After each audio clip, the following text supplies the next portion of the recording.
years.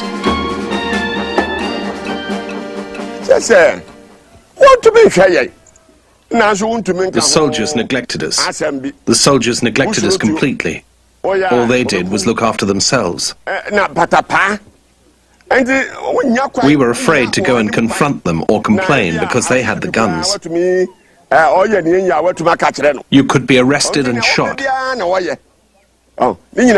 We just had to watch and keep quiet as they were getting richer, and we were getting poorer and poorer.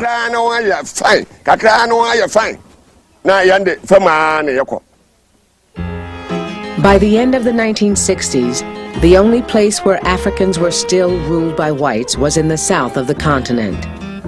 In Rhodesia, which would one day become Zimbabwe, British settlers refused to give up power, and a white minority government still ruled in the Republic of South Africa and would do so for another 25 years.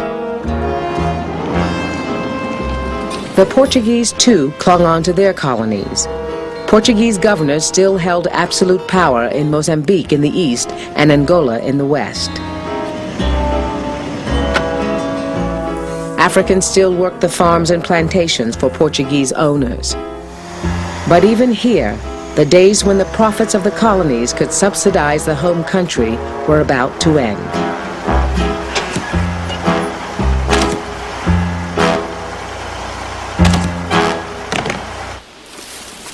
In each of the Portuguese colonies, guerrilla armies were now engaged in a violent struggle to end white rule. In Mozambique, Shadrach Soreya fought for the Frelimo guerrillas for 10 years. It wasn't a matter of fighting men because of their color. The problem was the system which was in force. This system imposed on us, condoned slavery, treated people like animals, and forced them to work on plantations. It allowed people to be beaten, and it limited our rights.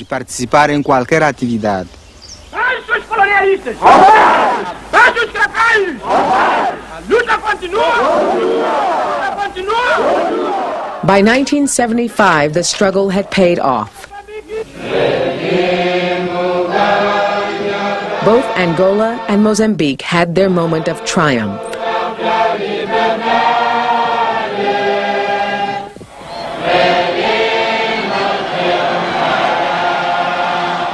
The Portuguese will to stay had collapsed.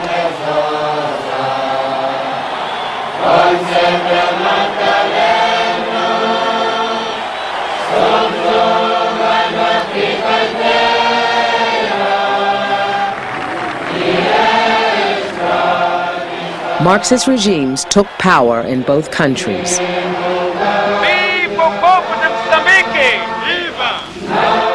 But there was to be no relief for the people.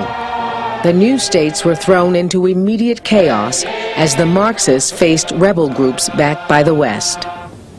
The symbols of empire were easily removed, but it would be freedom now, civil war tomorrow.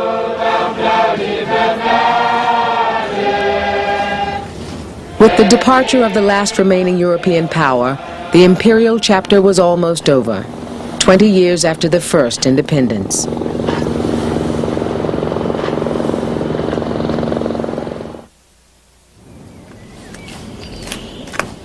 For most Africans, the colonial legacy was a bitter one. They still had to turn freedom from colonial rule into other freedoms they'd hoped for but not yet gained. Freedom from hunger, poverty, and oppression.